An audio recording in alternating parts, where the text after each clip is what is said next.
नमस्कार. येत्या 29 तारखेला पलटण केसरी हे मैदान होत आहे आणि या मैदानावर सर्व टॉपच्या बैलांचे पैरेसुद्धा झालेले आहेत. पैरे असे आहेत की एकापेक्षा एक वरचढ असे पैरे या मैदानावर आपणास पाहावयास मिळणार आहेत.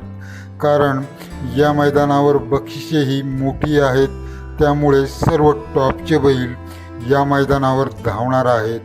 प्रथम क्रमांकास 1,25,000चे आहे, तर दुसऱ्या क्रमांकासाठी 1,00,000चे बक्षीस, तिसऱ्यासाठी 75,000 आणि चौथ्यासाठी 41, पाचव्यासाठी 25, सहाव्यासाठी 15 अशा प्रकारे बक्षिसेही चांगली आहेत आणि या मैदानावर सर्व टॉपच्या बैलांचे पैरे झालेले आहेत. तर मित्रांनो, या मैदानावर म्हणजेच कोण होणार पलटण केसरी 2024चा मानकरी. या पलटण केसरी मैदानावर सर्व टॉपच्या बैलांनी आपापल्या परीने पैरे निवडलेले दिसत आहेत. त्यामध्ये पहिला पैरा फिक्स झालेला आहे, तो म्हणजेच महाकाल व गजाभाई. महाकाल इतके दिवस थोडा अंधारामध्येच होता, परंतु आता पुन्हा एकदा महाकालने बाजी मारत पुन्हा एकदा वर चढ करण्यास सुरुवात केलेली आहे. तर या मैदानावर महाकाल आणि गजाभाई हे धावणार आहेत. त्यानंतरचा 2 नंबरचा पैरा असणार आहे, तो म्हणजे टिटवी व अर्जुन. अर्जुनसुद्धा सध्या अतिशय फॉर्ममध्ये आहे आणि टिटवीनेही या मागील मैदानांवर नंबर केलेले आहेत, गुलालामध्ये राहिलेला आहे. त्यानंतरचा पैरा सांगण्यात येत आहे, तो सचिन शेठ वाई यांचा सिकंदर 81-81 व पिस्टन व सिकंदर यांचा पैरा या 29 तारखेच्या मैदानावर आपणास पाहावयास मिळणार आहे आणि हाही पैरा अतिशय टॉपचा आहे.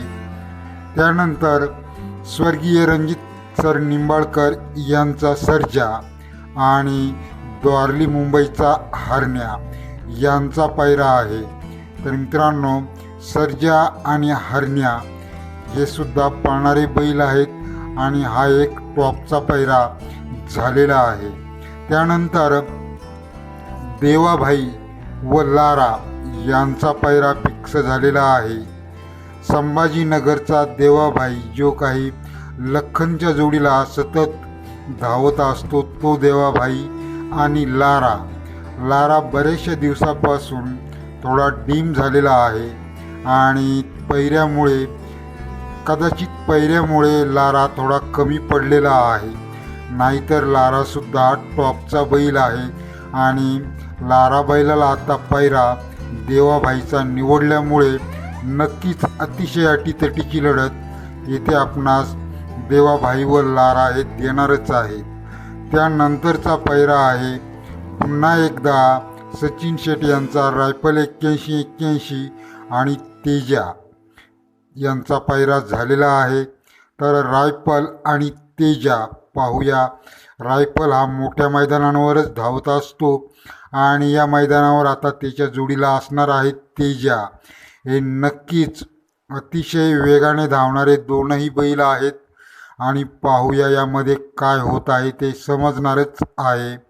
त्यानंतरचा टॉपचा आणि अतिशय परिचयाचा, सर्वांना हवासा वाटणारा असा पैरा म्हणजेच संभाजीनगरचा लखन आणि वादळ यांचा पैरा आहे.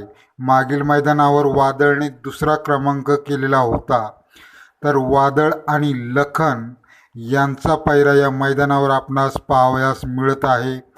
आणि पुढील पैरा आहे तो म्हणजे बलमा, सातारा एक्सप्रेस बलमा आणि तेजा. आणि सातारा एक्सप्रेस बलमा हा सुद्धा थोडक्यात नंबर हुकत आहे. गुलालामध्ये तो राहत आहे, परंतु त्याला 1 नंबरपासून बऱ्याचशा मैदानावर वंचित राहिलेला आहे. परंतु आता त्याला पैरा या मैदानावर अतिशय टॉपचा आहे, त्यामुळे बलमा आणि तेजा हे मैदानावर येथे धावणार आहेत. त्यानंतरचा पुढील पायरा आहे. सर्वांना हेच अनुमान लावण्यात येत आहे, सर्वजण हेच अनुमान लावणार आहेत की हाच पायरा 1 नंबर करेल. तर तो पायरा आहे घरनिकीचा राजा आणि मथुर. घरनिकीचा राजा गेले 5 मैदानांवर सलग 1 नंबर केल्यामुळे त्याच्याकडेच बऱ्याचशा पब्लिकच्या इच्छा आहेत की याही मैदानावर राजा 1 नंबर करेल आणि त्याला जोडही तसाच आहे. हा मथुर म्हणजे बिंदोडचा बादशाह मथुर आणि राजा असला तर नक्कीच नंबरमध्ये राहू शकतात, परंतु दुसऱ्या बाजूला त्यांना तगडी फाईट मिळणार आहे. त्यानंतरचा पायरा आहे तो म्हणजे बकासूर आणि कॉकटेल.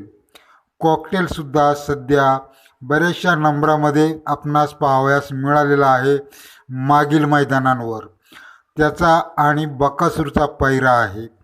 तर कॉकटेल आणि बकासूर त्यांच्यामध्ये लढत लखन आणि वादळ हे देणार आहेत. तर लखन आणि वादळ हे भारी पडत आहेत की बकासूर आणि कॉकटेल हे मधीच बाजी मारून 1 नंबर घेत आहेत, हे पण सांगणे कठीण आहे. तर दुसरीकडे घरनिकीचा राजा आणि मथुर हे सुद्धा 1 नंबरमध्ये राहू शकतात, कारण मागे आपणास माहीतच आहे मैदानांवर राजाने पराक्रमच गाजवलेला आहे. त्यानंतर महाकाल आणि गजाभाई हे सुद्धा कमी नाही. तसेच टिटवी आणि अर्जुन हे सुद्धा सर्वांना मागे टाकून 1 नंबर करू शकतात. तर दुसरीकडे रायफल 81-81 आणि तेजा हेही बाजी मारण्यास पटाईत आहेत आणि देवाभाई आणि लारा हेही मधीच गेम खेळून 1 नंबर करू शकतात. दुसरीकडे सिकंदर आणि पिस्टन हे तर आहेतच, कदाचित हे सुद्धा बाजी मारू शकतात.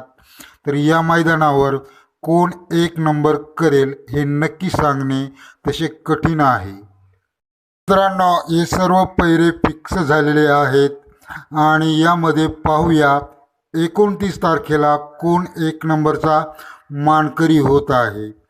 फलटण केसरीचा किताब कोण मिळवणार हे अजून निश्चित नाही, परंतु लढत होणारी 100% लखन वादळ यांमध्ये, तर दुसरीकडे बकासूर आणि कॉकटेल यांमध्ये, तिसरीकडे महाकाल आणि गजाभाई, तर चौथीकडे देवाभाई आणि लारा. तर मित्रांनो, धन्यवाद. भेटूया पुढील व्हिडिओमध्ये. चॅनेलला सबस्क्राईब करा, लाईक करा. असेच नवीन अपडेट पाहण्यासाठी धन्यवाद.